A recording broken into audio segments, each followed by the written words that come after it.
Hello po sa ating lahat. Ayan, welcome back sa ating YouTube channel. Ang tagal ko pong hindi nag-upload. Ayan, sa kadahilan ng maraming ganap po sa aking buhay. Ayan, kaya natigil po tayo sa pag-upload. So, more or less 2 years na yata na hindi po tayo nag-upload. So, ayan, sana po yung ating mga subscribers ay nandyan pa rin po para sa ating pagbabalik. So, yan po.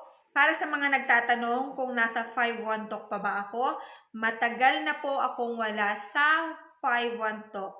Unfortunately, I have to stop 5-1 talk since hindi na po ako kumikita doon dahil sa internet problem.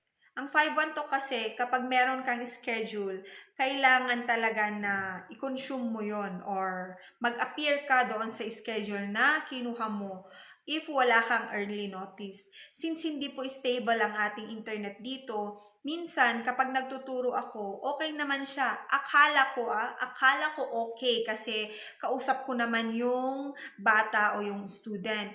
Pero yun pala, on the other side, doon sa student, naghahang ang ating internet. So, hindi nila naiintindihan yung sinasabi ko. So, yon, may sahod ako na hindi ko na nakuha dahil lang sa internet failure. So, yun, kaya nag-decide ako na i-stop ko na lang muna. And I'm hoping talaga, if maayos ang internet nila dito sa province kung saan ako ngayon nakatira, I'm really looking forward na makabalik po tayo sa pagtuturo online in any platform. So, yun. Currently po, I'm working as a daycare worker or a child development worker dito sa barangay kung saan ako ngayon nakatira. Ayan. Nandito po kasi tayo ngayon sa province. Yan po ang ating ginagawa ngayon. At the same time, hog raiser and farmer. So, yon ang mga i-upload natin sa ating YouTube channel ngayon. Pagtuturo ng bata, pag-aalaga ng baboy, pag-aalaga ng baka, at yon.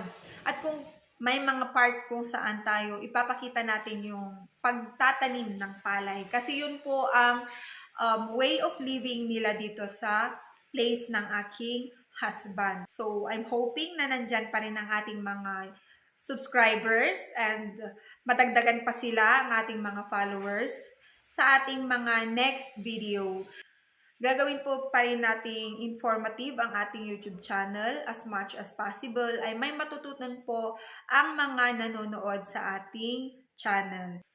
So, yan po muna as of now. Thank you for watching until the next video po na i-upload natin.